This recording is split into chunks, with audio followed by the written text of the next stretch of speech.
కాకినాడ జిల్లా తాళ్లరేవు మండలం నీలపల్లి గ్రామంలో రా కల్చర్ క్రికెట్ టోర్నమెంట్ ఉత్సాహభరితంగా సాగుతోంది. ముమ్మిడివరం ఏఎంసీ మాజీ చైర్మన్ కుడిపూడి శివనారాయణ ఆధ్వర్యంలో నిర్వహిస్తున్న ఈ వెయిట్ టెన్నిస్ బాల్ వేసవి క్రికెట్ పోటీలు గత 3 రోజులుగా క్రీడాభిమానులను అలరిస్తున్నాయి. ఈ టోర్నమెంట్లో భాగంగా యానం మరియు పామరు క్రికెట్ జట్ల మధ్య జరిగిన ప్రారంభోత్సవ మ్యాచ్ను ముమ్మిడివరం బీజేపీ కో కన్వీనర్ విత్తనాల కరిమల స్వామి టాస్ వేసి అధికారికంగా ప్రారంభించారు. క్రీడలు మానసిక ఉల్లాసానికి, శారీరక దృఢత్వానికి దోహదపడతాయని ఈ సందర్భంగా ఆయన పేర్కొన్నారు. ఈ నెల 10వ తేదీన ప్రారంభమైన ఈ పోటీలు 18వ తేదీ వరకు కొనసాగనున్నాయి. కాకినాడ జిల్లా యానాం నియోజకవర్గం మరియు డాక్టర్ బిఆర్ అంబేద్కర్ కోనసీమ జిల్లాల నుండి సుమారు 37 జట్లు ఈ టోర్నీలో తలపడనున్నాయి. ముమ్మిడివరం మాజీ market committee chairman Kudipudi Sivanarayana క్రీడాకారులకు అవసరమైన సహకారాన్ని అందిస్తూ ప్రతిభ కనబరిచిన వారికి బహుమతులు అందజేసి అభినందించారు. ఈ కార్యక్రమంలో తాళ్లరేవు విన్సన్ జిమ్ ప్రతినిధి గుత్తుల సాయి ప్రసాద్, తాళ్లరేవు రా కల్చర్ షోరూం ప్రతినిధులు కొప్పిశెట్టి ప్రవీణ్ కుమార్, టి వేణు గణేష్, గుత్తుల వీరబాబు, వల్లి సూర్యప్రకాశ్, గీసాల తరుణ్ పెద్ద సంఖ్యలో క్రీడాకారులు పాల్గొన్నారు.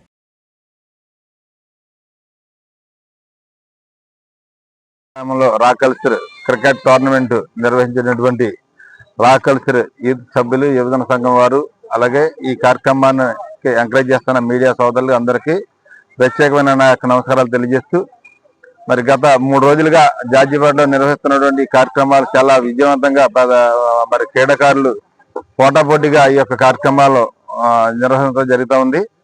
అలాగే సుమారుగా 8 రోజులు జరిగేటటువంటి యొక్క సుమారుగా 36 జట్లు ఈ టీంలో జిల్లా క్రికెట్ టోర్నమెంట్ కార్యక్రమంలో పాల్గొన్నారు.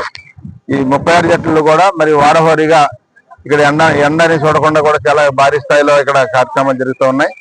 అలాగే క్రీడాకారులను ఎంకరేజ్ చేయడం కోసం మేము అనేక 16 సంవత్సరాలుగా సుమారుగా వాలీబాల్ టోర్నమెంట్ కానివ్వండి, అలాగే ఇంకా రకరకాల కబడ్డీలు కానివ్వండి, క్రికెట్ పోటీలు కానివ్వండి అనేక సార్లు నిర్వహించడం జరుగుతూ ఉంది. ఎందుకంటే మన గ్రామ స్థాయి నుంచే ఏదైనా రాష్ట్ర స్థాయిలో కానీ నేషనల్లో కానీ ఆడాలంటే గ్రామ స్థాయి నుంచే క్రీడాకారులు బయటకు వస్తుంటారు. వాళ్ళలో ఉన్న టాలెంట్ కానీ వాళ్ళలో ఉన్న నైపుణ్యత కానీ మనం బయటికి రావాలంటే ఇలాంటి గ్రామ స్థాయి నుంచి మనం టోర్నమెంట్ నిర్వహించినప్పుడు దాంట్లో నుంచి ఆనిముత్యాలు బయటకు వస్తూ ఉంటారు.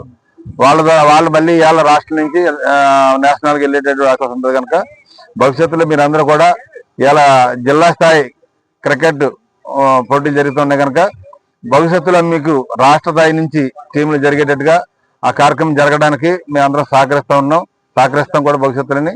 ఇప్పుడు కూడా మీరు చేసే కార్యక్రమానికి మన సహకారం పూర్తిగా ఉంటుంది, ఏ ఇబ్బంది లేదు. దీనికి ఆర్థికంగా అనేక రకాలుగా ఖర్చులు ఉంటాయి. ఖర్చులు కూడా మీరు ఇంకా మన రిక్వైర్మెంట్ ఏముందో మనం చేద్దాము. అలాగే రాబోయే రోజుల్లో కూడా ఇంకా దీన్ని భారీ స్థాయిలో తీసుకెళ్ళడానికి దానికి కావాల్సినటువంటి ఆర్థిక స్తోమత కానీ మీకు ఎంకరేజ్మెంట్ కానీ మీ అందరికీ కూడా సపోర్ట్గా ఉంటామని తెలియజేస్తూ, మరి అలాగే రేపు జరగబోయేటటువంటి టోర్నమెంట్ కార్యక్రమంలో కూడా భారీ స్థాయిలో పాల్గొని ఆఖరి మీ అందరితో కూడా మంచి కార్యక్రమాన్ని ఏర్పాటు చేస్తాం. ఎందుకంటే మిమ్మల్ని ఎంకరేజ్ చేయాలి. ఎంకరేజ్ చేసినప్పుడే మీలో ఉన్నటువంటి టాలెంట్ బయటపడుతూ ఉంటది. అనేవి మీకు ఆరోగ్యాన్ని కూడా చాలా మంచి కార్యక్రమం ఇది. క్రికెట్, వాలీబాల్, కబడ్డీ ఇవన్నీ కూడా మనకి మనిషి యొక్క ఫిట్నెస్ కి కావాల్సినటువంటి ఈ యొక్క కార్యక్రమం కనుక దీన్ని మనం ఎంకరేజ్ చేయాలి. ఎందుకంటే ఈ టోర్నమెంట్ నుంచి వెళ్ళినట్టునే ఎస్ఏలుగా కానీ, కానిస్టేబుల్ గా కానీ, బిఎస్ఎఫ్ లో కానీ, ఆర్మీలో కానీ రకరకాల మన ఉద్యోగాల్లో కూడా మీరు టోర్నమెంట్ క్రికెట్ టోర్నమెంట్ నుంచే స్పోర్ట్స్ నుంచి మీరు వస్తారు కనుక మీకు మాకు 100% మీకు సపోర్ట్ ఉంటుందని చెప్పి తెలియజేసుకుంటూ ఈ అవకాశం ఇచ్చిన ఇక్కడ రా కల్చర్ క్రికెట్ టోర్నమెంట్ అనేది గత 3 రోజుల నుంచి జరుగుతుందండి. ఇక్కడ నిర్వహించడం జరిగింది. ఇక్కడ దీనికి సపోర్ట్ చేసిన మన కుడిపూడి శివనారాయణ గారికి చాలా మేము ధన్యవాదాలు తెలియజేసుకుంటున్నామండి. అలాగే కరిమల స్వామి గారికి, దాని తర్వాత గుత్తుల సాయి ప్రసాద్ గారికి కూడా మేము ధన్యవాదాలు తెలియజేసుకుంటున్నామండి.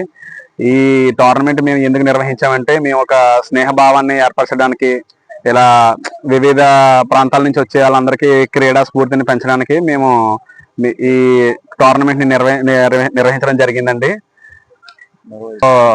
ఇంకొక 5 రోజుల పాటు ఈ క్రికెట్ టోర్నమెంట్ అనేది కొనసాగడం జరుగుతుంది. దీనికి అందరూ మాకు సపోర్ట్ చేస్తారని మేము కోరుకుంటున్నామండి. Thank you.